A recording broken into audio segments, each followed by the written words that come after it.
أعوذ بالله من الشيطان الرجيم.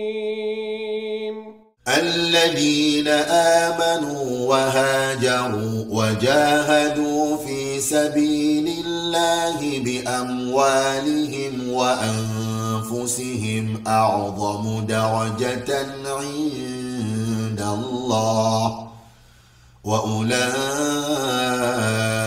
هم الفائزون.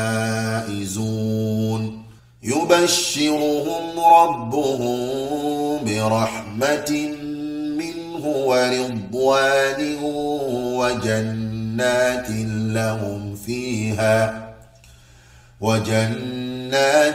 لهم فيها نعيم مقيم خالدين فيها أبدا إن الله عنده أجر عظيم.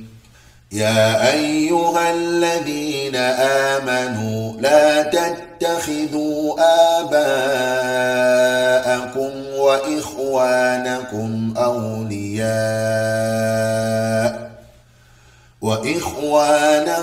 أولياء إن استحبوا الكفر على الإيمان ومن يتولهم منكم فأولئك هم الظالمون.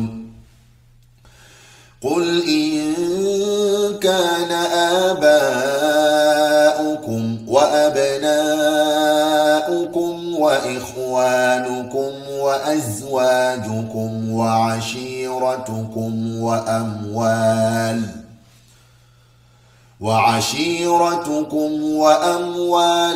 اقترفتموها وتجارة تخشون كسادها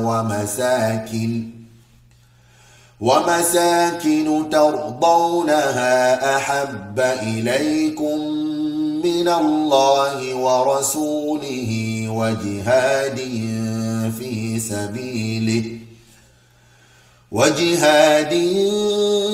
في سبيله فتربصوا حتى يأتي الله بأمره والله لا يهدي القوم الفاسقين.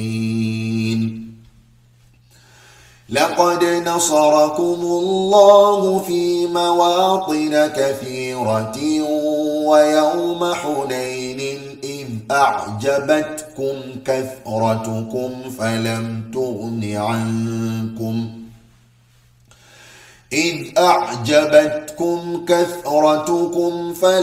تغن عنكم شيئا وضاقت عليكم الأرض بما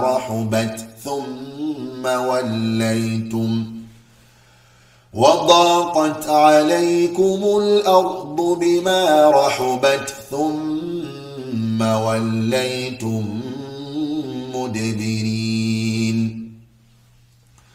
ثم أنزل الله سكينته على رسوله وعلى المؤمنين وأنزل جنودا لم تروها وعذب الذين كفروا وذلك جزاء الكافرين. ثم يتوب الله من بعد ذلك على من يشاء والله غفور رحيم.